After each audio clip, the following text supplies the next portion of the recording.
morning students. Today we are going to study part 9 of your class 12 commerce, and in this part we are continuing the topic which we studied in part 8, factors affecting capital structure.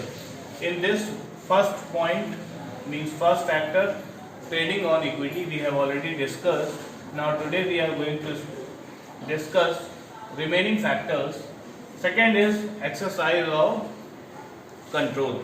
Exercise of control, as we all know that equity shareholders having voting rights in any of the company. If somebody is having equity share of any company, then they are having voting rights in the company's decisions.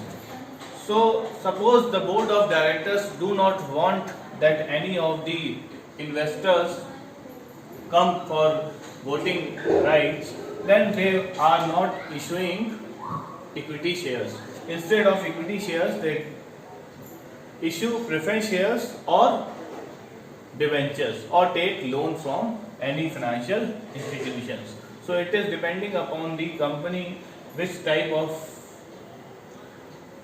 security they want to issue in the market. Now, second is need for flexibility. A good capital structure should be flexible so that adjustments can be made whenever the need arises. Debentures and preference shares can be paid off whenever the company wants, but equity shareholders are not paid off during the lifetime of the company. So depending upon the company which type of securities they are issuing, if they want to issue for fixed time period or for limited time period, then they try to issue debentures or preference shares. But if they want to continue for the lifetime of the company, they try to issue equity shares. Third, nature of business. Nature of business, as we have already discussed in part 8, when there is a small business, another type of security is issued. When there is a long business, means big business, another type of security is issued.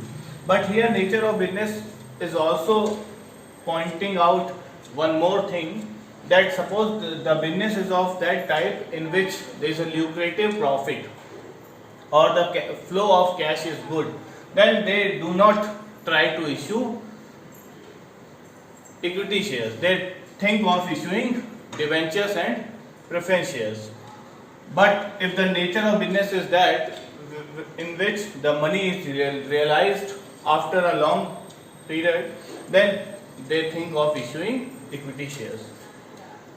Fourth, cost of financing. Cost of financing, here this word tells that how much we are paying for taking loan, how much interest we are paying, how much dividend we are paying. This is called cost of financing.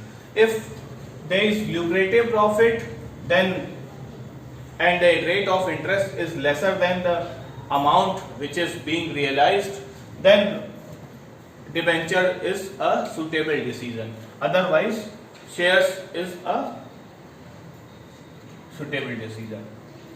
Next, capital market conditions. Capital market conditions means when there is a boom in the market, people think of buying equity shares. When there is bearish market, then investors think for safe investment and they invest in the debentures. Period and purpose of financing. When the purpose of financing is short term, then debentures are issued. When the period is long term, then equity shares are issued. Need of investors. Investors' attitudes and requirements regarding income and risk is an important consideration in deciding the capital decision. If the investors are those type who do not want to play any game in which there is risk, then issuing of shares is not a good decision. When the investors are those types who can take risk, who can bear risk, then equity shares should be issued. Otherwise, debentures and taking loans is a better decision.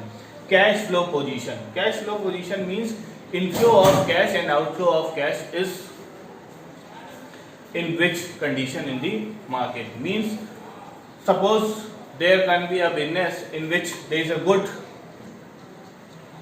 profit in the business, but inflow of cash is not good, then there is a requirement of cash at every step. So in that case, debentures should be issued by any company. So here this topic ends. In our next lecture, we will be discussing about fixed capital. Till then, thank you, goodbye.